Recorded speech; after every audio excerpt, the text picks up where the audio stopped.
Materi pelatihan perkoperasian, akuntansi koperasi.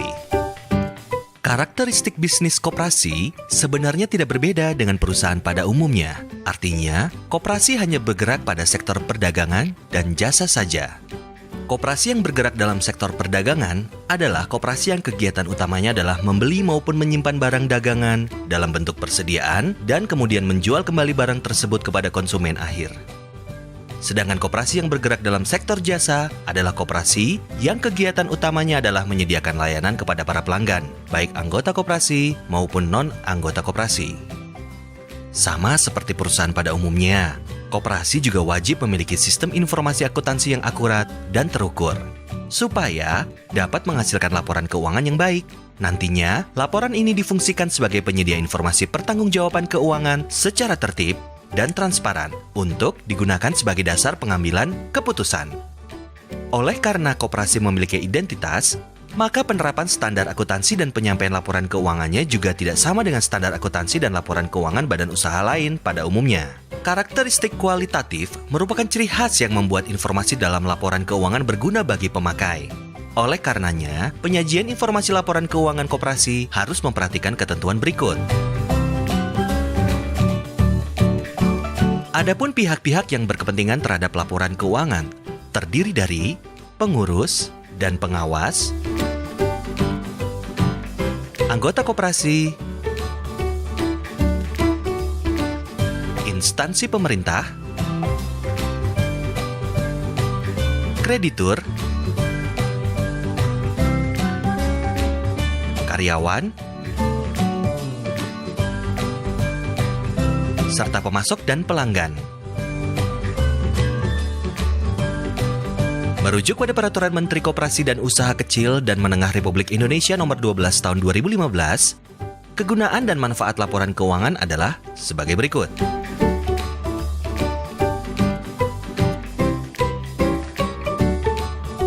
Dalam proses pencatatan transaksi keuangan sampai menghasilkan laporan keuangan, ada beberapa tahapan yang mesti dilalui. Inilah yang disebut dengan siklus akuntansi. Hal tersebut dinamakan siklus akuntansi karena tahapan-tahapan tersebut dilakukan dan terjadi berulang-ulang melalui tahapan yang sama. Setiap transaksi harus dilampirkan bukti transaksinya seperti faktur, bon, dan kwitansi. Kemudian, bukti transaksi tersebut dicatat dalam jurnal di sisi debit dan sisi kredit. Perkiraan-perkiraan yang dicatat di sisi debit dan sisi kredit tersebut kemudian dikelompokkan atau diposting ke buku besar. Kemudian, saldo akhir buku besar dibuat neraca saldo.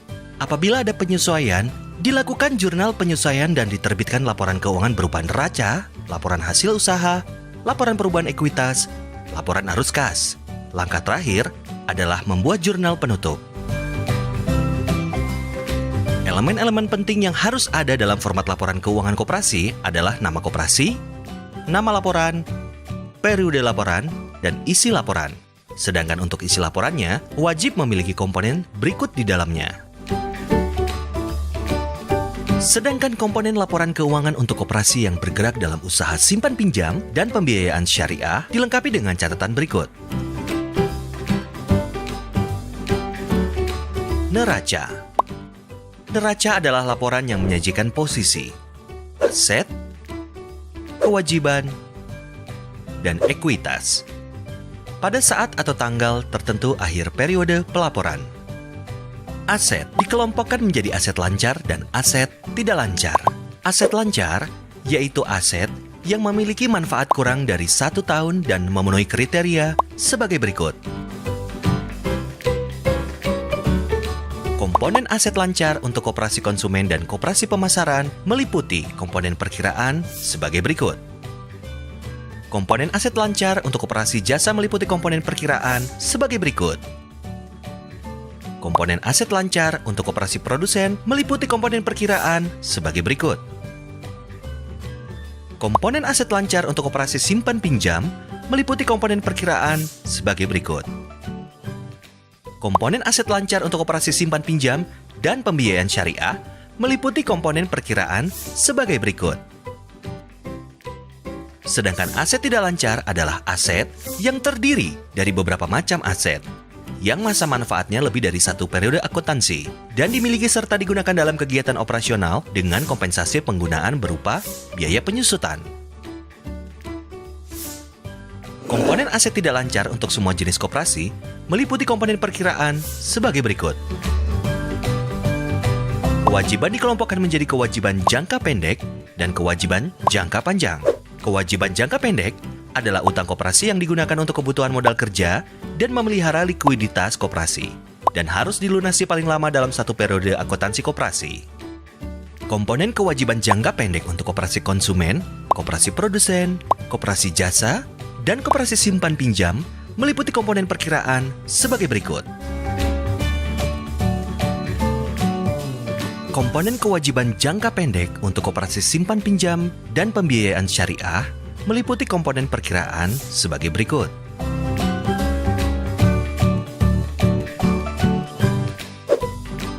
Kewajiban jangka panjang adalah utang koperasi yang digunakan untuk kebutuhan investasi dan atau kebutuhan lainnya dan dapat dilunasi lebih dari 1 tahun.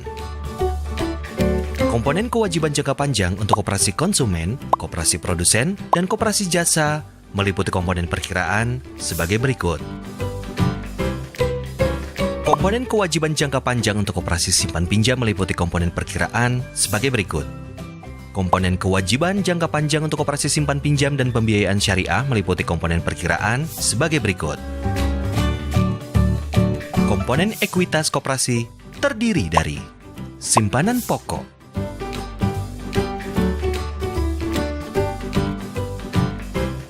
simpanan wajib,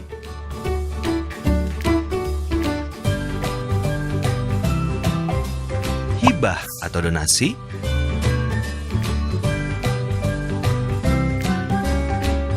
cadangan, dan sisa hasil usaha atau SHU tahun berjalan. Berikut ini adalah contoh ilustrasi neraca untuk koperasi konsumen dan koperasi pemasaran. Laporan penghitungan hasil usaha. Laporan perhitungan hasil usaha merupakan laporan yang menyajikan pendapatan yang diperoleh selama periode akuntansi dan beban-beban yang dikeluarkan dalam rangka memperoleh penghasilan tersebut selama 1 periode akuntansi. Dalam hal ini, pendapatan adalah penghasilan yang timbul dalam pelaksanaan aktivitas entitas yang biasa dan dikenal dengan sebutan penjualan, imbalan, dividen, bunga, royalti, dan sewa. Pendapatan diklasifikasikan ke dalam pendapatan operasional atau pendapatan utama dan pendapatan non-operasional. Sedangkan beban adalah penurunan manfaat ekonomi selama suatu periode pelaporan dalam bentuk arus kas keluar atau penurunan aset atau terjadinya kewajiban yang mengakibatkan penurunan ekuitas yang tidak terkait dengan distribusi kepada penanaman modal. Selisih lebih antara penghasilan dengan beban disebut laba bersih dan sebaliknya selisih kurang antara penghasilan dengan beban disebut rugi bersih. Laporan laba rugi memenuhi konsep pengaitan atau lebih dikenal dengan matching konsep, yaitu mengaitkan atau memadankan antara penghasilan dengan beban pada periode yang sama. Komponen laporan perhitungan hasil usaha koperasi konsumen, koperasi pemasaran, dan koperasi produsen meliputi perkiraan sebagai berikut.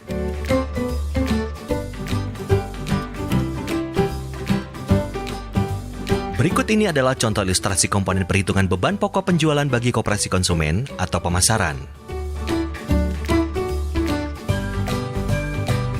Dan berikut ini adalah contoh ilustrasi komponen perhitungan beban pokok penjualan bagi kegiatan produksi.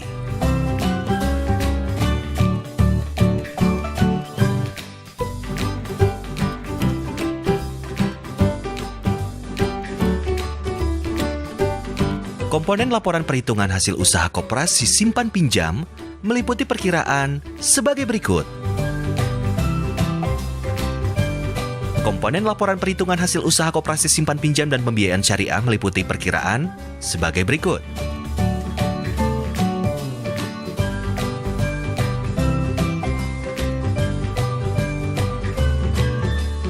Khusus untuk beban operasional dalam rincian di atas adalah sebagai berikut.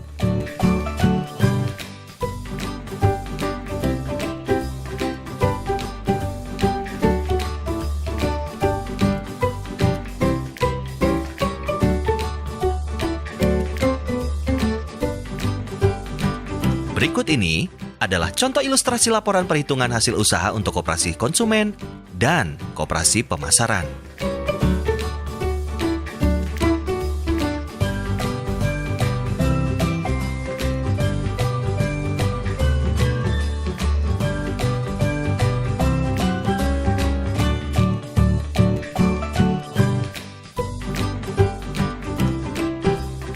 Laporan perubahan ekuitas.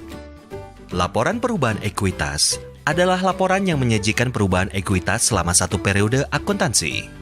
Elemen laporan ini terdiri dari ekuitas awal periode, penambahan dan pengurangan selama satu periode, serta ekuitas akhir periode. Penambahan ekuitas berasal dari tambahan modal oleh anggota dan laba bersih periode berjalan. Sedangkan pengurangan ekuitas berasal dari pengambilan modal oleh anggota dan rugi bersih periode berjalan. Komponen laporan perubahan ekuitas menunjukkan perubahan dari simpanan pokok, simpanan wajib, hibah, cadangan, sisa hasil usaha yang tidak dibagikan pada periode akuntansi. Berikut ini adalah contoh ilustrasi laporan perubahan ekuitas, koperasi konsumen, dan koperasi pemasaran.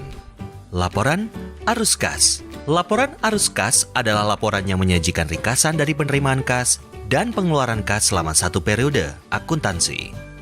Laporan ini menunjukkan posisi kas awal periode, penambahan dan pengurangan kas selama periode berjalan, dan posisi kas akhir periode.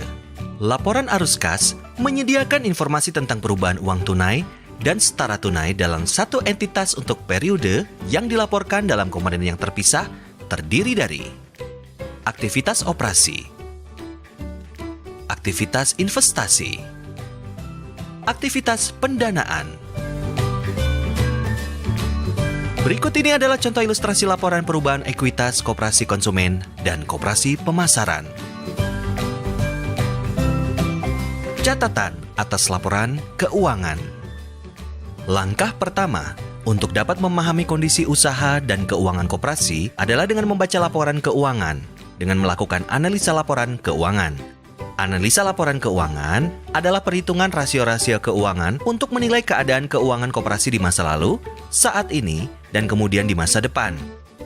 Data pokok sebagai bahan dalam analisa rasio keuangan koperasi adalah neraca dan laporan perhitungan hasil usaha. Sedangkan rasio keuangan adalah suatu hal yang menggambarkan suatu hubungan atau perimbangan antara jumlah tertentu dengan jumlah yang lain, atau perbandingan antara berbagai gejala yang dinyatakan dengan angka atau prosentase. Analisa laporan keuangan koperasi dapat digolongkan sebagai berikut. Tujuan dan manfaat analisa laporan keuangan adalah sebagai berikut.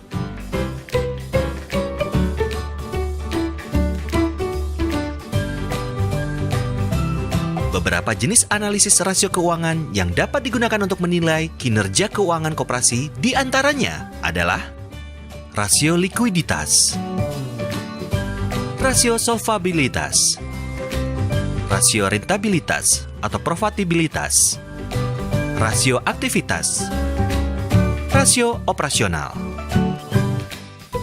dan rasio kontribusi anggota dalam membiayai organisasi.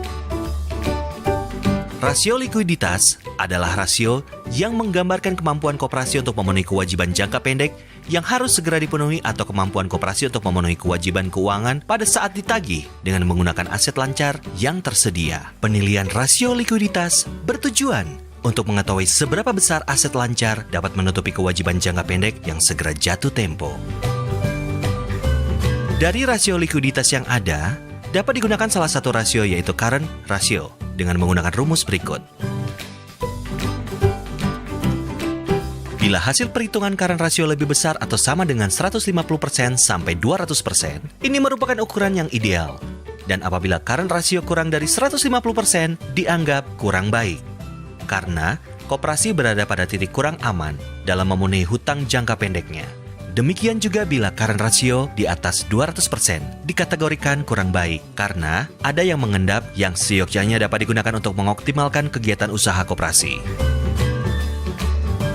Rasio solvabilitas adalah rasio yang digunakan untuk mengukur kemampuan koperasi dalam memenuhi seluruh kewajibannya, baik kewajiban jangka pendek maupun kewajiban jangka panjang dengan total aset yang dimiliki. Penilaian kinerja rasio solvabilitas ini bertujuan agar koperasi dapat mengatur keuangan jangka panjangnya agar selalu solvable. Rasio likuiditas dapat dihitung dengan rumus berikut. Apabila rasio solvabilitas lebih besar atau sama dengan 100%, hal ini menunjukkan bahwa koperasi memiliki kekayaan yang cukup untuk menanggung total kewajibannya. Ini merupakan indikator yang dapat membangun tingkat kepercayaan terhadap koperasi. Rasio rentabilitas adalah rasio yang digunakan untuk menilai kemampuan koperasi dalam memperoleh hasil usaha pada suatu periode tertentu.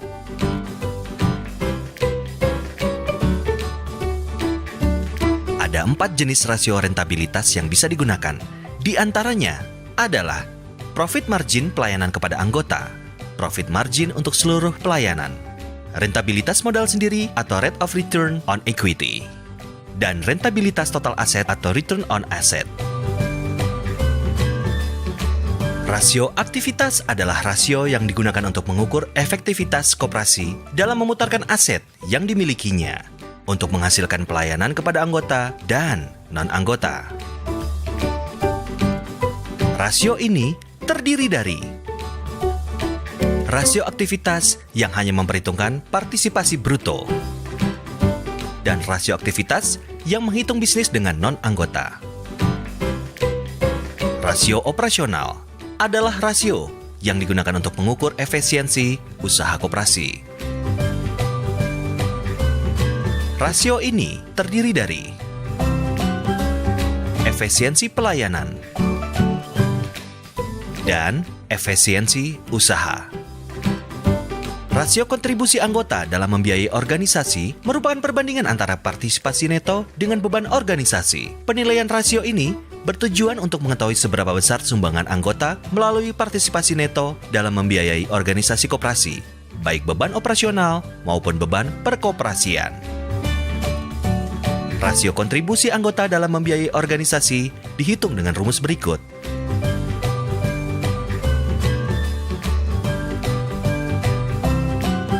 Jika rasio kontribusi di atas 100%, maka ini dinilai baik karena partisipasi neto mampu membiayai beban organisasi koperasi. Semakin tinggi persentase rasionya, semakin baik pula nilainya.